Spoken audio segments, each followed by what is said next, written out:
Vision Plus TV, l'excellence et la rapidité. Bonjour et bienvenue mesdames et messieurs, vous nous suivez sur Vision Plus TV et Congo Web Télévision. Nous revenons sur les train-train quotidiens de Congolais en direct à Kinshasa, place Tozwami Awa. C'est vrai que vraiment Makambo Mikolo et au regard ya ba Congolais nyonso ezali rivé sur Makambo Italie santé ou Italie d'abord épidémie ou ébimi à virus Ebola. C'est vrai que Kokoso également n'a survie na Makambo Italie médical na Congo ezali ko se poser aussi. Lelo tokomeka ko solo la na mwana mboka bon redécouvrir certainement à komeka ko lobelabino sur lui. Azali moko ya ba congolais na diaspora moko ya crème intelligente ya ba congolais wazara bongo libana ya mboka na biso na yende tokomeka ko sembola deux questions d'actualité. Mwana mboka docteur Mbote. Mbote, monsieur le journaliste. Tu préféré yo moko se présenter pour na bato nyonso ba Rolanda yo na mokili mobimba. Comme on a Albert Mouya Dibaya, médecin spécialiste en maladies infectieuses parasitaires à l'université de Kinshasa. Après, on a spécialiste en santé publique, planification et évaluation des politiques de santé dans l'école de santé de l'université de Montréal, au Canada. Mais côté de Kola, il y a plus de combo ya Dips Mouya. Donc, dans campus, j'ai été assistant à campus en parasitologie de 2001 à 2007, là où j'ai fini ma spécialisation. Donc je suis médecin à l'université de Kinshasa, spécialiste en parasitologie à l'université de Kinshasa en 2007. Et après, je suis allé à Mambo Kamindele, je suis allé à responsable sous mais je suis spécialiste en planification et évaluation de la politique de santé. Je suis organisé la santé, organisé l'hôpital, je poto. Idée surtout est que nous devons pas papaya, tout appliquer un peu par nabiso tout à l'heure Congo peut qu'il y ait de l'espoir aussi pour le Congo parce que l'espoir il y en a.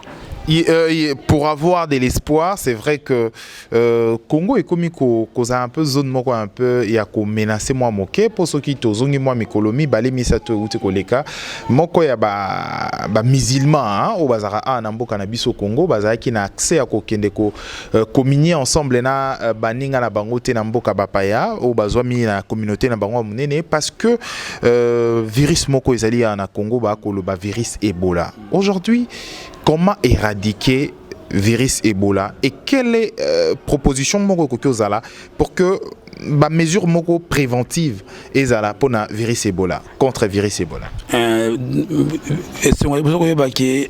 Virus wana tantôt que le gouvernement ils ont mis en place des mécanismes pour y combattre.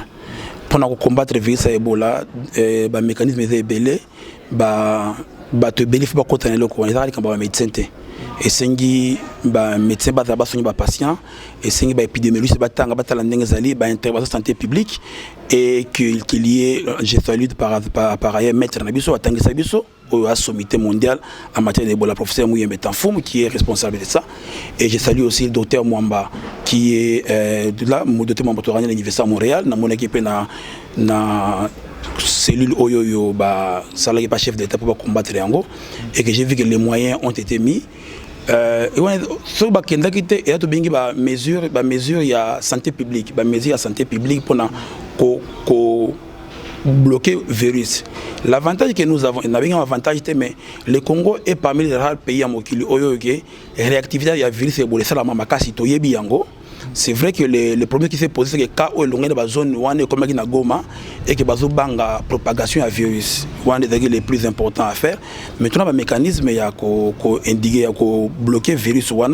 Moi, j'ai fait confiance à l'équipe du professeur de Mouyembe Tanfoum. Donc, j'ai vu des gens qui sont compétents. Après, qu'il y ait des moyens. Mais comme dit, il y a tout PCT. Tous les karaté, Makambwe Banda, virus Koya, pour organiser ma santé. C'est vrai que santé faut est-ce qu'ils ont droit tous les bien auto commercialisés ou bien pesa bato nga nazana esengo koyoka ke politique asikoye tata mokonzi mboka oyo Félix Antoine Tshisekedi atiki pour na koloba couverture santé universelle tous en capacité à tout créer système où tout le monde peut valer na santé bazala ruiner pour un hôpital.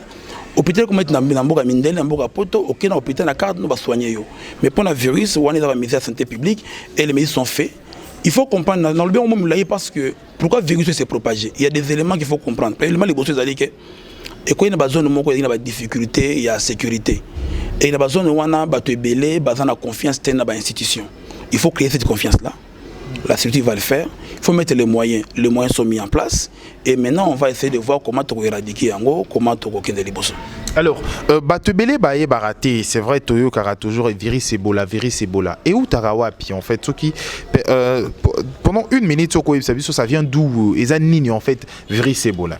Bon, déjà dire que NASA spécialiste en virologie, mais moi je vais aborder Ebola vite par santé publique. Vite Ebola, le virus ça va fièvre hémorragique et aussi généralement na ba chimpanzé, na ba macaque zamba et que c'est contaminé na ba fluide, c'est-à-dire makila, ba mai tout et tout et que c'est propagé mingi na. Je vais faire simple pour ne pas entrer dans les choses techniques quoi. Na ba coutume na biso ya ko se contact muta kufi faut beaucoup ndaye bolelaye et c'est se propager bo simani bo touchane et yango ça la moi bongo et c'est maintenant fait dans ba fièvre sauf fièvre et après au bandi ba saignement après un certain temps et après ba virus ali et bon rapidement donc ça tue rapidement et qu'actuellement on n'a pas de vaccin efficace. Il y a un vaccin, bon, quand je dis efficace, je pèse les termes, c'est-à-dire qu'en matière de vaccinologie, on a critère de vaccin efficace. Il y avait un vaccin qui avait été utilisé dans Guinée, dans la dernière épidémie Oyoyo, et qu'actuellement on a un nouveau vaccin qui sera appliqué dans le Congo. Espérons que ça donne des résultats et ça pourra protéger la population. Alors, parlons d'autre chose à présent. Accès à la santé. Et comment on dirait,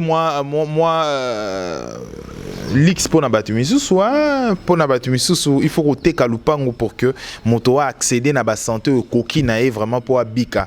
Il faut aussi que benga kaka na poto pour me quoi benga na foni to na chombo pour que mutatinde lombongo pour accéder na soin moko eza approprié pour bika. Aujourd'hui, quelles sont les chances au RDC pour que facteur wanato moi kokos wana elongwa quand même na kati ya vie na kati ya quotidien ba congolais. Bon donc mon a na exposé tout ça dans le ministère de la santé donc ninga na yawa projet na biso dali tout ça la financement ya système de santé ya Congo. To comme ça s'appelle na Congo ndé ba mboka pa ezali eza normal te na mboka weza na bwanya mbongo lokola Congo santé za la luxe c'était santé za droit ndenge mokonzi mboka Félix Tshisekedi Antoine Lobiango faut qu'il y ait une couverture de santé universelle pour tous. Pour avoir ça il y a des critères il faut salama. Première chose il y a un pour na financement za ndenge ba perspective c'est-à-dire que comment toko appliquer méthode wana na Congo. Donc il y a ba modèle existant en mokili oyo po batuba kende hôpital sans kofuta. Mais si on va dire que l'hôpital sans qu'on foute, que la santé est gratuite. Ça veut dire qu'il faut mettre en place un système, un mécanisme, même à temps où tu as mis carte, la carte maladie, la carte d'assurance maladie, la carte mutuelle, comme un hôpital, soigner yo, yambi yo, silisi marsolo, yo zongi nanda ko zani kama futate. Yango wana, yango to yesiko na Congo po objectif de to implanter mécanisme wana ya financement système de santé pour qu'on ait dans un premier temps accès aux soins. Et dans un deuxième temps, si tout va bien, si les décideurs politiques nous accompagnent, tout créer, tout implémenter avec aide à ministère et à santé qui est l'organisme éditaire qui organise la santé au Congo, tout implanter un système de santé où il est acceptable pour les Congolais. Ngai naza na baninga na fi il y a un temps à l'université à Montréal, on a ça à l'université à Montréal, l'école de santé publique. À part ça, tout ça na cabinet il y a évaluation de la performance Global Health Inc. Ils ont un Vaudreuil d'Orion 120 dans Vaudreuil d'Orion à Québec. On a baninga mususuneti docteur Théon Pombo na Varia na bureau à Ottawa. On a docteur Ngoma Bunzi Benz pe na Ottawa. Bana mboka tout ngina bango et que bango na bamsu baninga mtamindele tout na bango pe tout ça la wana. Nous intervenons dans plusieurs pays pour tout benga renforcement des capacités, renforcement collecte. Après ça, on va expliquer. Nous avons maman Wenze, maman Makala, ata beli, à qu'un hôpital, n'est pas pour tous la on hôpital gratuit, hôpital à boy, on y a un détoyé pour tout pésamment mailler l'autre tangi libanda. Ma benga, ce qu'on a yé, idée de bosser d'aliquer. Biswa Congo de critiquer, mais nous sommes de la diaspora, nous avons étudié. Toboy ko tchaba grade belé et ça important il y a une réalité mais toi apporter moi un plus de temps qui to implémenter en awawa implémenter ça en termes anglais tout ça la mise en place nango awa et permettre que implanter awa et permettre à ce que tout ce mécanisme alors on va expliquer yango nde vraiment yaki. Comment Mama Bipupula, Mama Moteki Nazando et Bato Mingi Nabana Mike Monsusu, il faut bape bandeko bana Monsusu pe ba kufe la baboti, baza délaissé baza rapé na moi kokoso kwa suka beli assistance zate a kufi pe voire même. Comment Montonio Soroki Kokoma en tant que Congolais a comme un accès na santé sans pour autant essayer ba mbongo ebele to ba côté Kalopango. Liboso c'est-à-dire que justement tout ça beaucoup de vies gâchées, beaucoup fait belé, beaucoup fait belé pour système de santé et ça a des difficultés. Je ne dirais pas qu'ils sont organisés, le système de santé est organisé, mais ils ont des standards, le comité pour comme performant parce que va vérifier la performance, il y a hôpitaux, va vérifier la performance, il y a prestataires de services, va vérifier la performance par exemple la pharmacie. Mais en termes simples, pour le financement santé, tu as deux modèles pour financer l'hôpital. Donc, financement de Bossé Dakar, pour faire historique à Moussem, il y a d'abord un système bismarckien, bateau basala économie à santé bayebi, c'est-à-dire bané bateau misala, indique que tu as la musique na kondekin, ah bossé musique na bino ah biso to kenda musala, pourquoi ceux qui to beli et indaka, chaque centre to longola mo eloko to chez moi sika, ceux qui mutabeli accueilli hôpital.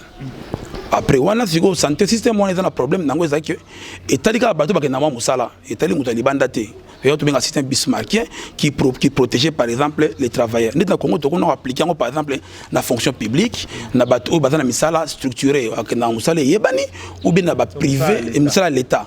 On a mutabongo beaucoup de prélever chaque centre par exemple le boyza, on a basolo la gana les bateaux ont partenaires sociaux, partie prenante.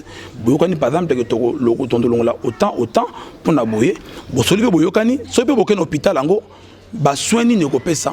Hôpital ni tokozwa akopesa ba service nini esa akopesa ka fiche apesi constatation apesi pe laboratoire qui sina médicament to solo libongo. Deuxième système et un système beveridien système on le pourquoi botika bato oyo bazana basala musala bo bato basala raté on a l'état il faut couvrir bato nyoto ben on to ben appel en français ba notion de justice sociale to va na mboka moto azana mwa mingi o atongi immeuble à 5 étages apesa pe mobola ola oza papa social ozela papa social ke bakundi me bembe kumi yondo sali matanga to créer système moko boye ke bato nyoso ba se retrouvaka on a mauvais modèle beveridien mais ndenge mo kili évoluer na modèle beveridien na modèle bismarckien et qu'on a ba difficulté ko appliquer en Congo et on biso une approche na biso na ko nani to créer un modèle moko mixte to tenir compte de la réalité à Congo donc to sali bo to proposer que qu'il y ait d'abord l'État a financé la santé là-bas impôt ministère de la santé ce ministère il a financé le côté impôt a zui a pèse le ministère de la santé ou a fouta to ko bateke wana to zana bato ba yebite ba l'État congolais ça la le côté té wana ba kosi l'État congolais a créé ba hôpitaux l'État congolais a fouta ba salaire médecin l'État congolais a fouta ba prime mais ça suffit pas. Nous avons également d'autres privés qui ont créé des hôpitaux pour permettre de kende. Alors, tombé sur que maintenant au Congo,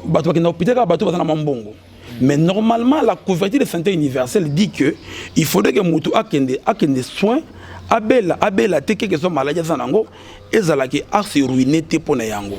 Donc biz to proposer que qu'il y ait un système qui permet à ce que nous puissions prélever l'imitation française ou anglais pour tout ça là prélèvement tout bongo au niveau il y a système enfin nazo moi mukuse tant on a uti poto ya baba ko taper poto dans malam ko yebeki sasa pourtant on poto les modèles mathématiques au nazalaki nango au projection nazalaki nango en réalité mo ko se trouver na terrain c'est que une partie économique de la statistique vraie mais nazo pesa ba tendance hein to ba 30% ba sala dans secteur il y a l'état fonction publique entreprise à l'état 30% musu ba sala na privé ba privé et que en plus 40% activités informelles so ba tourner informel sur question zali to sali l'état peut prélever mon impôt ba to ba prélever ba pesa mon na bango na fin du mois chaque fin du mois nous avons nous va foutre à moto avec na musala so bazo longola par exemple $5 donc financement ça na étape première étape ezali to sali collecte des fonds collecte des fonds et ça dit que ba prélever mbongo wana batu wana après tout ça to bengi mise en commun to mbongo wana ensemble hein, et ça to mutualiser risque na obélité yo belité mais soki moko abeli comme tout ça 1000 2000 personnes ko bela moto wana déranger to futa yango mais wana zo peso ekota kaka na batu basala mosala auto ko prélever wana ezana possibilité à système économique structuré. Après, tout le monde privé, ça déjà, déjà, mais de manière non organisée. Au moins, par exemple, sur les caméramans, on a un mécanisme en place qui soit un boss, un président. Avec le président, on a un place boye, to sur la kaka. On a un commission yamboka mobimba. Il y a un genre mutuelle de santé. Mais ça va mutuelle de santé, financement. Mutuelle de santé, c'est ce que nous expliquer. Après, l'État peut faire quota. Auto bien bon moto aza pauvre, moto aza na musalate. On est parce que le gouvernement faut toyer babé, to bien ngo espace fiscal. L'État paye bike na budget na ngai chaque mbula na lo chaboy na créer. Alors qu'est-ce que toyer tout sur na bato zali? Est-ce que structure le kotambongo wana? Et que la structure à l'État, toute la structure privée. Wana nga réponse na lingi to sur na bato. Est-ce que tout ça ngo na canal bien ngo PPI un système public privé. Est-ce que ça va bon? Moi je souhaiterais ça bon avec bah na mokila le to comme autobi notion de redevabilité. Yo ko pesa ngambongo te to sale loko yo ka lobby yo ba bi compte en kufi. Il faudrait qu'il y ait des garde fous et ça la mekambo wana. Le seul prélèvement bongo to sale que batu oyoyo bazana le côté on a l'état a intervenir à part naie pouvoir public et intervenir dans la solidarité. Yango siko pourquoi tout ça li bongo parce que les prélèvements tant que ça le bongo on to déterminer ba hôpitaux ni ne côté na système wana parce que il y a des hôpitaux faut to yeba so boyambi mutu quelle est votre capacité à réaction? Est-ce que tout ça tu fout ta fiche, tu fout examen, tu fout ta opération, tu fout l'oroni. Sans que bake na Congo mbongo uta na ba ménage. Toi na benga paiement direct, c'est-à-dire yo que na hôpital au misi mbongo na poche au fouti. Wana nde bien te pour ko futa na mbongo na poche on texte ba mapango. Mais ce que futa mukie to yebite au sali ke biso to sangisi to mutualiser risque. To mutualiser risque to sali que après deuxième étape to allocation. Allocation to yebike to ko somba nini. To ko futa médecin combien? Est-ce que to futa ye salaire? Est-ce que to futa ye prime?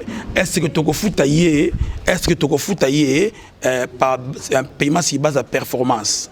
Voilà tout ça là bon. Alors, question Motuna Mosusu ezali ya monene ya koye balelo. Aujourd'hui, c'est vrai qu'il y a de maladies chroniques également. Comment binobo ko s'organiser na ba maladie mususu ezara na Congo to yebi bato mususu ba âge moko comme ma maladie ndelo kwa ba asthme ou comme vraiment permanent. Comment boko mona na niveau na bino to na projection ya programme na yo pour ko remédier na ba situation ya bongo? Oui, na Congo na lobaki to ko ba détail mingi mais comme tout na technicité. Dans la maladie mingi, dans la maladie à profil épidémiologique, donc épidémique plutôt. Il y a épidémie, c'est malaria, neti tuberculose, neti VIH/SIDA. Ba maladie il y a un financement de l'Ibanda, tu benga un programme. Il y a des programmes, tu benga un programme, c'est-à-dire programme de lutte contre le paludisme, programme de lutte contre la tuberculose, programme de lutte contre le VIH. Bon, au moins il y a pas ça déjà bon pour le SIDA. Tout le babé G6, tu viens de benga justice sociale.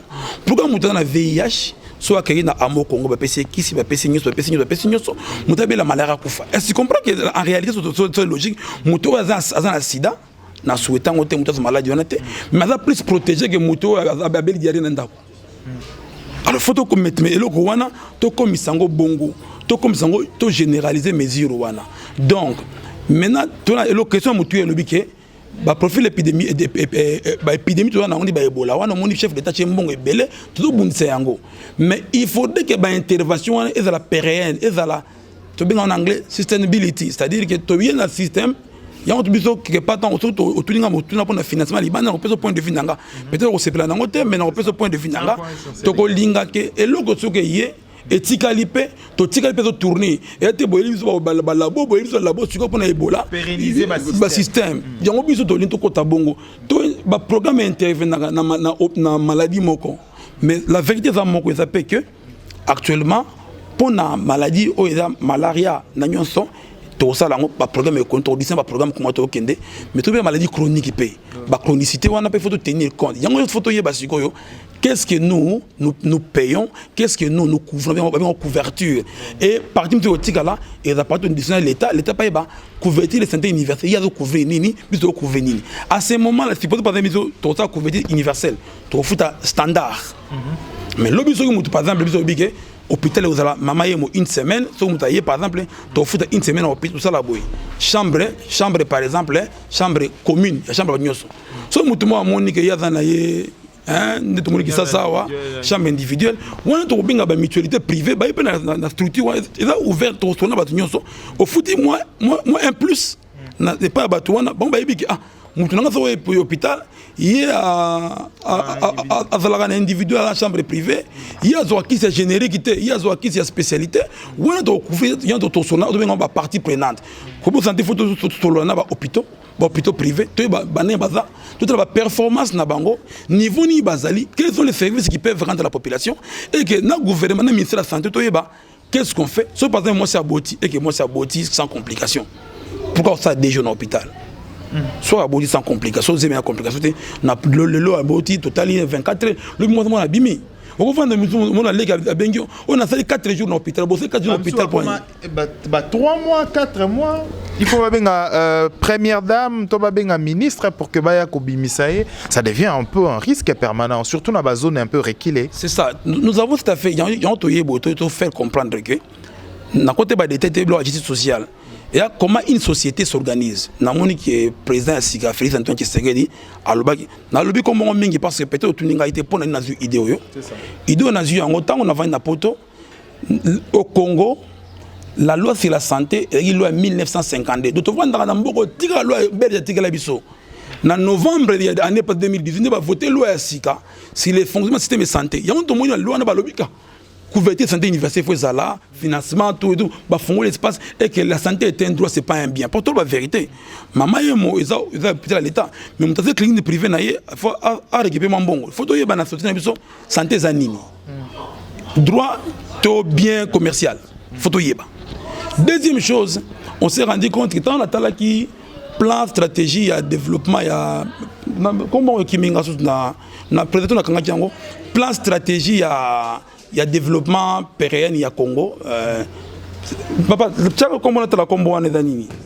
Papier dans Sima, tu es dans Sima, papier monnaie wana. Pesant papier wana. Merci beaucoup. Plan national de développement sanitaire recadré pour la période universelle 2019-2022. On dit vers la couverture santé universelle. Bango pe balobi na kati wana. Na moni ke bande ko balobi makambo nyonso. Mais depuis tout le temps, il y a basala kayango. Et la lettre morte bah comme que il faudrait qu'il y ait des fonds tout tout expliquer ne bolobi boye tout suit et sengo tout expliquer sur ça la nini et nous sommes prêts à contribuer en tant qu'individu ou bien en tant que bureau d'études na biso zawana parce que je vous ai dit nous avons un bureau d'études qui est Global Health Inc dans Canada dans Vaudreuil d'Orient et qu'on apporte l'expertise. Il y a des bandes qui aident. Pourquoi ne pas revenir au Congo? Ça c'est un. De deux, j'ai vu, la semaine passée, matanga moko place nakola, na boyo koloba, mais na matanga na forum, na matete, na monige mutu moko na yebi pe bien, je respecte beaucoup. Il a vu matanga en charge. Ayebani à papa social. J'ai beaucoup apprécié l'acte. Mais ça ne devait pas être comme ça. Il faudrait que le système peut se prendre en charge tout seul. Maman Wenzi. Tant qu'on a sur la monique, biso bato informel to zombongo ndenge nini. Na tamboli que ça s'appelle na moni bata microcrédit que ma maman li kene ba za à côté bien bureau dans bureau de vente à déposer mon bon écoute na compte na yé. Mais to parce que on ne réinvente pas la roue. Oh, parce que ça, le marché bien, botali yango. Et ça marche ou ça marchera pas. Spécialité dans la mi-balé, il y a implementation research, c'est-à-dire les recherches de mise au point.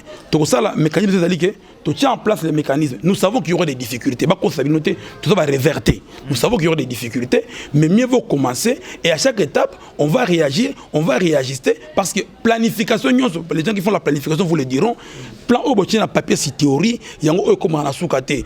À chaque moment, il faut réévaluer, toujours réorienter en Gondengenini. Comment et vraiment nous lançons un appel, sincèrement je profite de votre plateau, vraiment je vous remercie. Nous lançons un appel aux décideurs politiques. Parce que moi je peux vous dire que quand il y a des appels d'offres, na orisenga na dossier na ngaboye na sala appel d'offre au moins bazu yangate mais mundele mo boye to ba vérité yangwana azana mayele o ngaza na ngote to vana na bona poto mundele mo ya mayele o ngaza na ngote tango yo muye mo ne ya zu dossier wana ya comme expert lo ngana na vandika boye na ba lingala na ngabe ne lo ba anglais so bitu ba anglais to lo ba anglais pour moi bitu ba expert internationaux mais to comme pena valoriser Banamboka et surtout nous on veut que les compétences soient là. Madine Congo. Voilà. Alors parlons d'autre chose. Ezali multiplicité il y a ba programme au lelo vraiment ba programme et ko bota de partout et koyaka il y a ba fond il y a libande koya mais apparemment c'est juste un projet moro similaire. Pourquoi est-ce que comment yo mo personnellement au monango pourquoi pas converger ba programme nyonso et qui n'est dans sens moko et que bambongo zo ko bimaka parfois na mboka na biso to libanda ya mboka koyaka mais na ba programme moko mais na ba organisme ebele. Ça c'est une grande question. Ngai na au monde na na mutu ya paix. Na bora libanga te dans toute chose on peut essayer de voir le côté positif et le côté négatif. Quand on est au financement santé à Congo, l'État donne une partie, l'État fait beaucoup. Parce que l'État salarié, l'État fait beaucoup.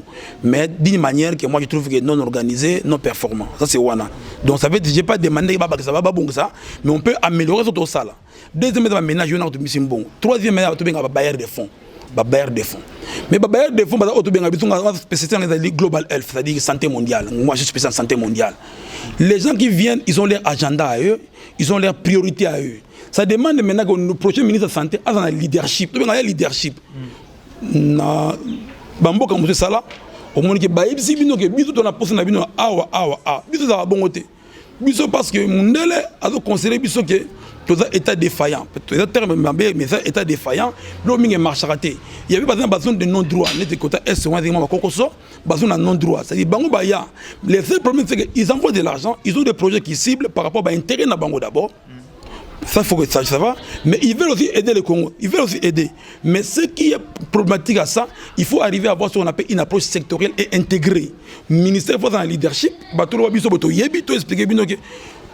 le vrai ministère va dédoublement d'activité. C'est-à-dire il faudrait que tous les gens santé une unité de mesure dans la zone de santé. Il y a plusieurs directions de la vie, 4e, 5e direction du ministère de la Santé. Il y a une zone de santé comme unité de mesure. Donc il y a besoin de santé, il y a besoin de bango. Il y a une approche recherche mixte. C'est-à-dire quoi? Il faut faire une approche qualitative et une approche quantitative. Vous voyez, vous avez un secrétaire, vous avez non, l'indice macroéconomique est augmenté, Congo est liboso, PIB est augmenté, tout ça est boy. Mais si vous avez un pays bien solidarité quoi. Donc il faut se payer approche mixte méthode qualitative, contexte, expectation, désir, souci na bango ni tokende wapi. Donc biso toyé tout humble. Nous n'apportons pas la science infuse. On n'a pas dit qu'il y a des compétences qui sont ici et que nous on veut travailler avec tout le monde. Tout solo là, partie prenante, il y a plusieurs personnes qui vont laisser et qui vont nous enrichir une expérience na bango, ils vont enrichir une expérience na bango. Ça veut dire que financement étranger ils ont m'abêté parce que ça permet de faire beaucoup de programmes, il y a des programmes multisectoriels. Dans un premier temps, tu intégrer un programme na biso. Tu le dis que s'il faut couvrir kolanda sida, kolanda tuberculose, kolanda par exemple palu, ils ont moins kilo. Quand le programme est déjà, toute cette approche sectorielle est intégrée. Bango basically, continue biso te bige, bino beaucoup couvrir tina niveau nini, biso on a bino wapi, to solo na bango, totali où est-ce que nous avons des convergences. Le problème c'est que ezali affaire ya bazana on n'a pas les mêmes intérêts et que souvent bazana problème c'est dédoublement d'activité. Pourquoi? Parce que quand les projets arrivent peut-être, je ne dis pas qu'il n'y a pas de compétences, mais bango pesi no point de vue nabino, but de pesi bango plante. J'ose croire et je suis un homme plutôt optimiste que la nouvelle stratégie de développement au bâti plan intégré il y a 2019-2022 permettra que comme on a objectif à couverture universelle, tout bani par étape. La couverture universelle, je vous dis la vérité, on ne l'attendrait pas aujourd'hui, mais avec notre plan, nous on peut proposer un truc au ministère, à la présidence, on ne sait pas avec qui discuter. On peut proposer un truc qui fera que d'ici 3 ans, qu'on ait des résultats tangibles au monde. Et ça, on dirait le lobby qui est un mouton.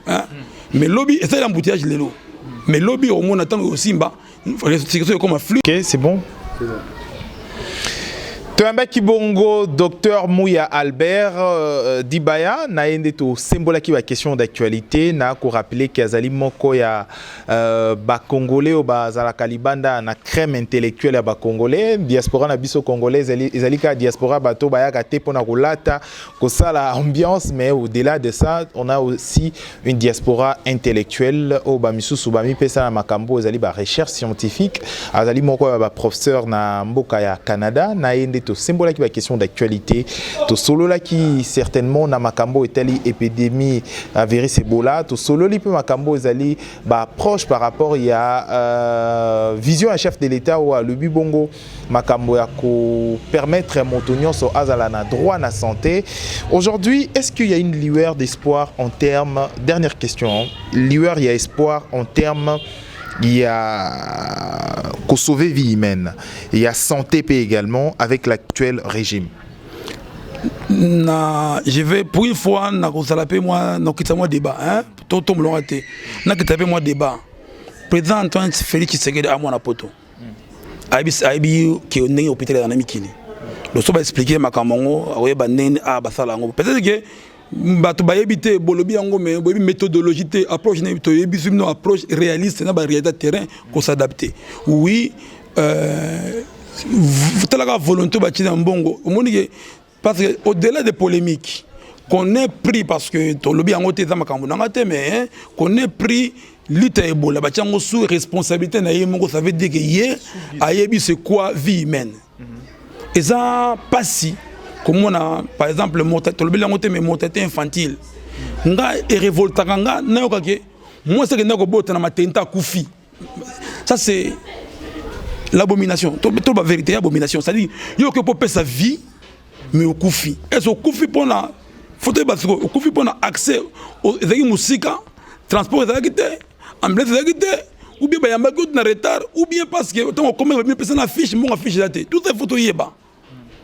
Pour actuellement tout le monde peut fondation maman Denise première dame tout le monde peut bâtir compte orphelin moi social okende. Moi je me dis comme je dis toujours que il y a une transition qui s'est faite au pays, il y a une vision qui s'est faite, peut-être que tout ça bateau moi vision moi liboso comme tu dis tout kende pe ko yoko là.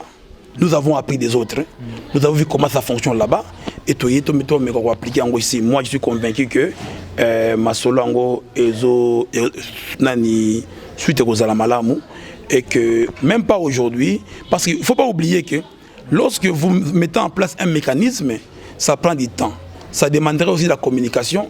Nous avons ce qu'on appelle en français une communication des changements et ça la communication crise il y a besoin faut expliquer bah tout pégué. Première étape, pour battre on benga on dit faut tout le monde prévenir bon ah bana il y a une nécessité bon tout le monde a été bah vivre dans la pension tout le monde a été mais il faut commencer il y aura plusieurs volets c'est vrai on est parti technicité mais les personnes oui les personnes à qui des droits on leur a expliqué que étape yango yo il faudrait tout le panneau pour expliquer c'est quoi couverture santé universelle et couvrir nini et to pesa nini à quel niveau de comment et bâti maboko. Moi je demande pas pour ces alanga est-ce que tout autant ton solango et que la structure te mettre en place est-ce que vous appelez sous l'autorité du chef de l'État ngana ko sepela mingi pour ceux qui est bongo qui est un suivi qu'il y ait une priorité et que demain social congolais et s'améliorer. De la même manière j'ai été vraiment content d'apprendre que l'école sera gratuite en septembre. Par exemple, et ça va donc classe c'est important, l'éducation est importante parce que même pour biso tout ça projet bien, il faut que le va comprendre que c'est quoi les mécanismes, l'éducation peut m'attaper tout tombe la éducation boka. tout le monde peut santé. Parce que vous ne savez pas, c'est que mais moi je peux vous mesurer la perte financière qu'il y a par absentéisme au boulot à cause de la maladie. Parce que tu calcules, mais la force de travail a été à produire. On peut vous calculer la projection, on perd combien d'argent pour ça? Est-ce que l'argent qu'on perd, on ne peut pas le compenser? On peut ça structurer bien. Parce que je ne vous ai pas dit, tant au salaire la location, dans la santé, tant au salaire la location, bon, fout à médicaments, bon, fout à banani. S'il y a de l'argent qui reste, il faut aussi augmenter la capacité d'accueil à l'hôpital, qu'on soit scanner, qu'on soit appareil, de telle sorte que pour te payer qui ça c'était. Pourquoi pour te payer qui ça dans la flat, dans l'hôtel à danser, pour te payer qui ça dans l'hôtel, tant au là tout le monde qui pour te payer qui ça c'est hier dans l'hôtel. Et puis dans l'hôpital. Et puis dans la classe. Et puis l'éducation. Alors, merci moi Namboka, docteur Albert Mouya. To symbole la question d'actualité. Merci Nabino Bolandi Bisso à travers le monde. To koutane prochainement pour une édition Moussoussou. D'ici là, portez-vous bien. Botique à la bonne Vision Plus TV Bolandi Bisso également sur Congo Web Télévision. To koutane prochainement pour une édition Moussoussou. Merci à Dodi l'enfant gâté pour la prise de vie. Au revoir.